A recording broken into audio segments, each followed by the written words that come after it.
We are back once again for another great edition of the Inside EMS podcast. I am your host, Chris Cebollero, walking with you on this journey of your personal and professional development. I don't know what that means, but the man of the hour is with me. You know, I say that all the time, Kelly, the man of the hour, too sweet to be sour. That comes from, I got the power. that comes from a 1980s rap song. The Adventure of Super Rhymes, because I'm the man of the hour, too sweet to be sour. And back then, when we were talking about rap, it really, the big song was Rapper's Delight, which was 1979, 1980. Ventures of Super Rhymes is another 17-minute rap song that started, which really got into what rap looked like later in the 80s and in the early 90s. I don't know why I'm on this kick, but screw it. Kelly Grayson, welcome to the show. I'm happy to be here, man. And Chris, we both reached that age where we have to explain our pop culture references to the current generation.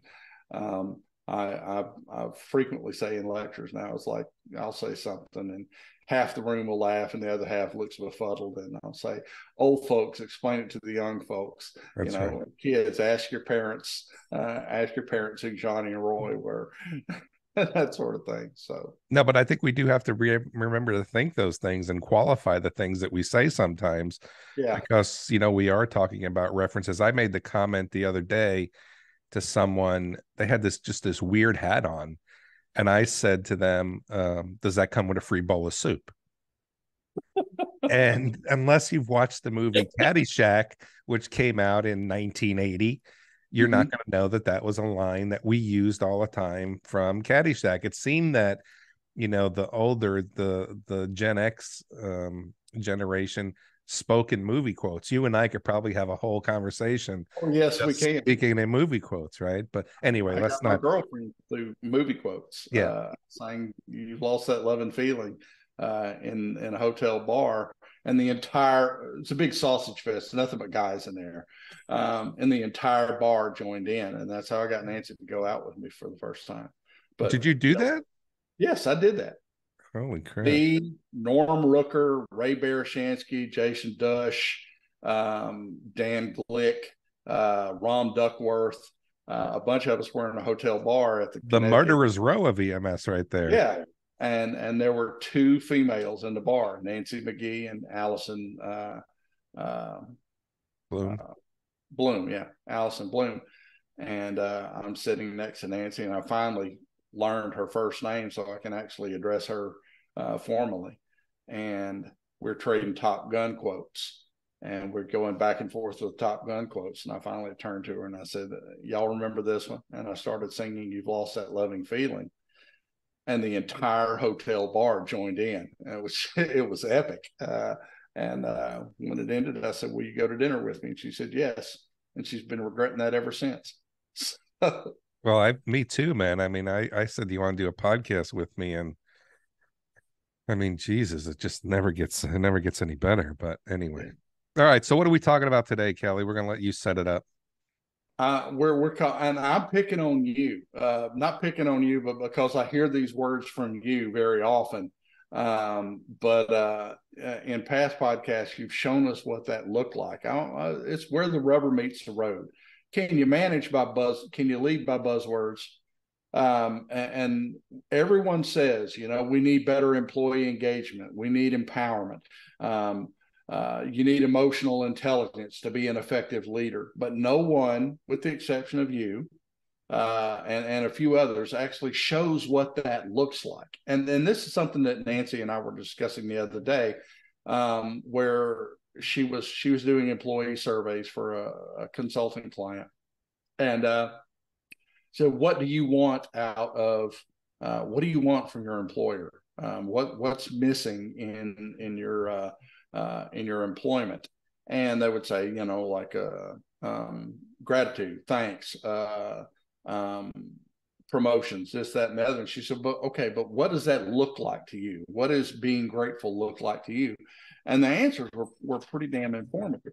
And I was reminded, of a few weeks back where you talked about the meal plan for your employees when they're really getting slammed, and you would set up discounted meals of the day and would go out and fetch them and bring them to them if they're standing by somewhere and that sort of thing. And that, to me, that struck me as a perfect example, a concrete example of servant leadership and what it's supposed to look like put into application. So do you find that some of your colleagues who purport to be leaders in EMS tend to manage by buzzword, but don't know what those buzzwords actually mean and how to put it into effect? Yeah, I don't know, man. I don't know that I could, put my finger on other Okay, leaders. well, not your colleagues, but many leaders in EMS, because we tend to surround ourselves by people we know, like, and respect, who probably practice the same way or similar to you do. But there's a disconnect in EMS and I in think there were, management. but I think that there is, right? So I have to be able, I believe, I don't know where to even start with this, but I was a horrible leader in the beginning. I'm a horrible leader. I mean, I swore, I pointed my finger, I yelled. I really was trying to develop my own reputation, and doing it on the backs of the workforce until somebody grabbed me one day and said, "This is not how we treat people." And I didn't get it, right? So in my career, I've written a couple of books myself, and the first book that I wrote was Ultimate Leadership: 10 Rules for Success. Those were the rules that I had to develop to be to be the best leader possible. Rule number one: never allow your emotions to dictate your actions. How do you think I learned that one? And I've said that on this show many a Let time. your emotions dictate your actions. Yeah. But rule number three is there are no problems, just solutions. So when we look at the leadership that we have in EMS today, where is the fault? And I think the fault is how we've set leadership up. We lead with authority, we lead with ego, we lead with positional titles. We don't lead with service, we don't lead with care. The true measurement of leadership success is how engaged, satisfied, and productive the workforce is. Nothing else matters, because if the workforce is engaged, you're going to have good customer service. If the workforce is satisfied, they're going to come to work when they're on the schedule, and they're going to do the work that they need to do. And the challenge is, where did these leaders get their training to lead to lead well in EMS? And I think that we are a product of our environment. When I Yeah. said, I was a paramedic who was on the truck, who knew what it was like not to have the equipment to do my job, and not to have my ideas listened to, and have a partner that I wanted to stab in the eye with a pencil. And I said that when I became a Stab leader. him in the eye with a pen, because that's permanent. Yeah, but I said when I become a leader, I'm going to be better. Well, I might have been a little worse, because I Yeah. got sucked up into the ego vortex as well, until you realize that this isn't about you. So can I point a finger, Kelly, and say that this is an individual problem? I don't want to do that, but I do want to say that this is a systemic problem that comes from the fact that we have no formal leadership training in EMS, and we don't know the value of the art and science of leadership. And I say all the time that leadership is both an art and a science. You've got to know and understand the science before you can paint the portrait of organizational success. Yeah. And once we realize that the workforce is there to define our success, we're going to do everything that we can to make sure that they're going to be engaged, satisfied, and productive. Yeah. Well, that's the Peter principle in effect. You rise to your own level of incompetence. People get promoted to the point that they can no longer do the job, and then they stay there. And unfortunately, if the ultimate result of the Peter principle is that upper tiers of management are populated with incompetent people.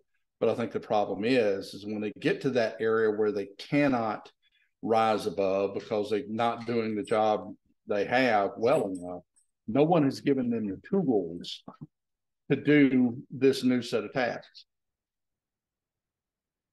No one has given them the tools to do this new task. But you've heard me say on this podcast many a time, there's a difference between managers and leaders, and that managers bludgeon their employees into submission with the policy and procedure manual, and leaders do the right thing and then find a official way to justify it. But when you ask any line employee or any ambulance crew member at any agency in the world and define leader and manager for them in the terms that I just described, they can pick a list of their managers, and they can pick a much smaller list of their leaders. Okay. So if I ask an employee, what kind of things does a manager do that makes them a manager? What would you say? What does that look like to you? Yeah, you're asking questions that really have to come with large answers, and I don't know really how to condense them. But you're a leader. You're equal to the task. One of the things, though, that I think is interesting is I've been on this kick lately, and I do a lot of work outside of EMS, right? Mm-hmm. And one of the things that I've been on the kick lately is we're talking all about the importance of leadership. And you're asking the question about leaders versus managers. One of the things that we're forgetting is that we do need to teach people how to be good managers as well. Yeah. Right. So here's the bottom line when it comes to leadership versus management. You lead people, you manage things. Yeah. So when you start to think about that from the standpoint, you do have to do work. You do have to deal with a schedule. You do have to deal with the trucks getting in for PM. You do have to be able to make sure that you're getting your supplies in on a regular time. You do have to make sure that the ambulances are stocked or ready to go. Those are management issues that we need, not issues, but management roles that we have to be able to do. But we can't call ourselves a leader of people unless we're influencing the people to be successful in the work they do. So I don't know if that answers your question. Well, let me rephrase it because you're doing the buzzword thing, but hypothetical situation. One of your subordinates, one of your people, I don't want to call them subordinates because that's the wrong coworkers. attitude. How about coworkers? That's right. One of your coworkers who is lower on the organizational ladder than you are. But anyway, has deviated from protocol, not willfully, but he deviated from protocol, and there was a clinical error resulted and patient harm was done. How does a manager, in the pejorative sense of the term, how does a manager approach that situation? And then tell me how a leader approaches that situation. Well, I think from a manager standpoint, you're angry. I think you fire them. I think that you go through the progressive discipline process. Yeah. And I've been on this kick for a lot of years to get rid of progressive discipline and change it with a coaching mentality. From a leadership standpoint, name the first thing you ever did the first time that you did well. And in my career, I've made clinical mistakes that have caused challenges in that call. And I had to be able to say that this was my mistake and I made it. And I was met with manager mentality. But from a leader standpoint, you mentioned, I want to sit, this is something that needs to be investigated from the whole beginning.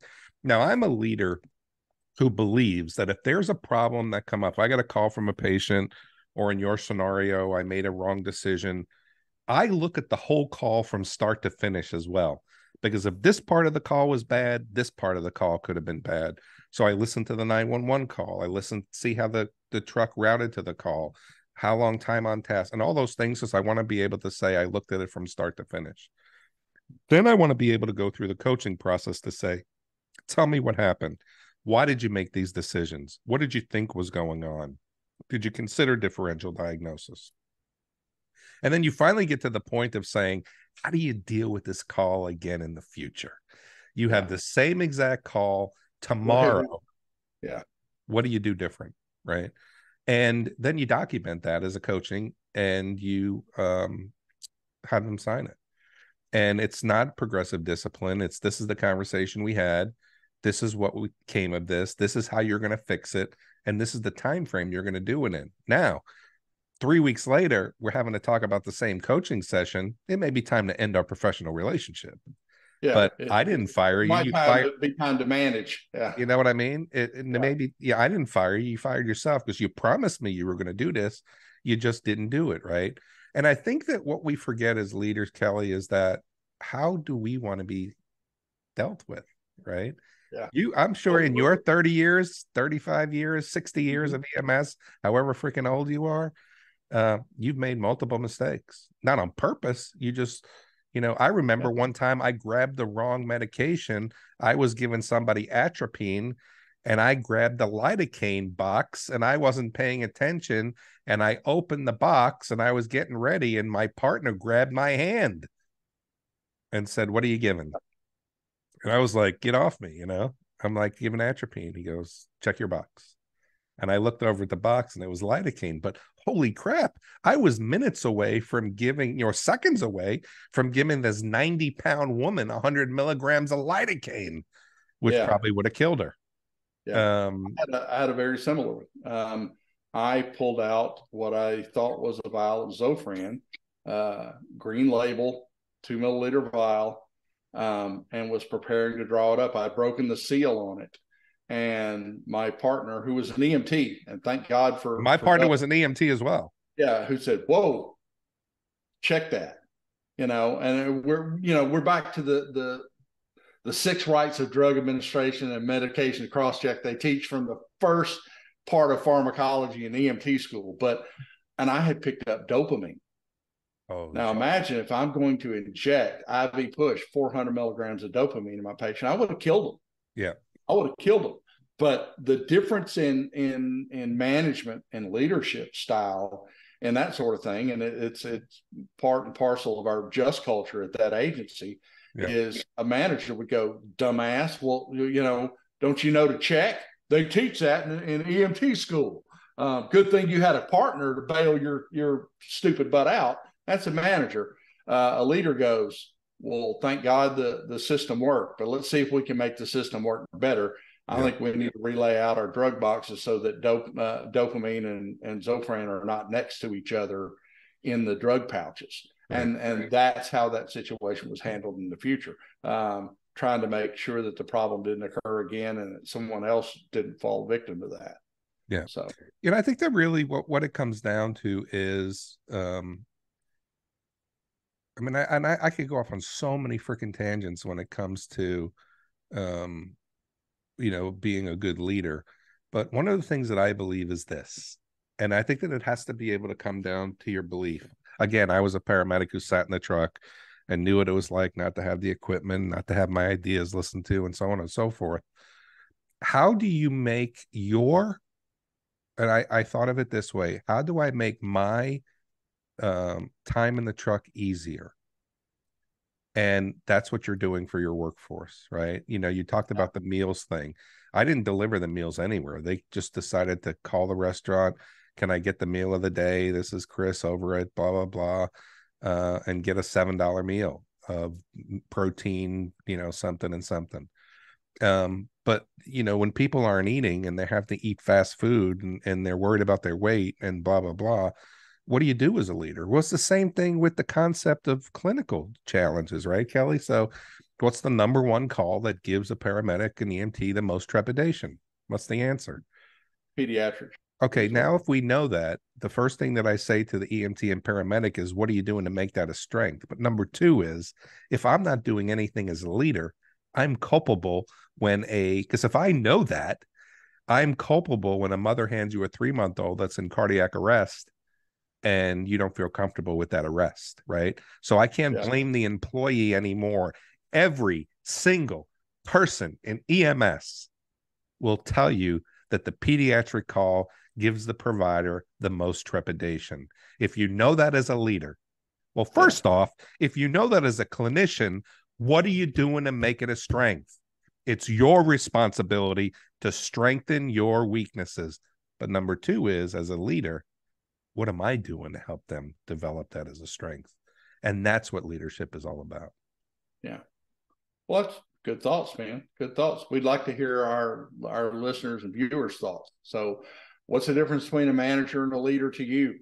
What qualities and what concrete actions exemplify servant leadership? The kind of guy you would run through a wall for if they asked you to, because they're looking out for your best interest in addition to the patient. Would you run through a wall with me? Would you run through a wall for me, Kelly? No. Well, I'd run through that big sheet of butcher paper at the football game. Okay, just check it. All right. Sorry, I didn't mean to interrupt. But what does that look like to you? Because we'd like to hear those thoughts at the show at ems1.com. And for myself and co-host Chris Cebollero, check us out on iTunes. Check us out on YouTube. Thanks for tuning in to Inside EMS. We're going to catch you guys next week.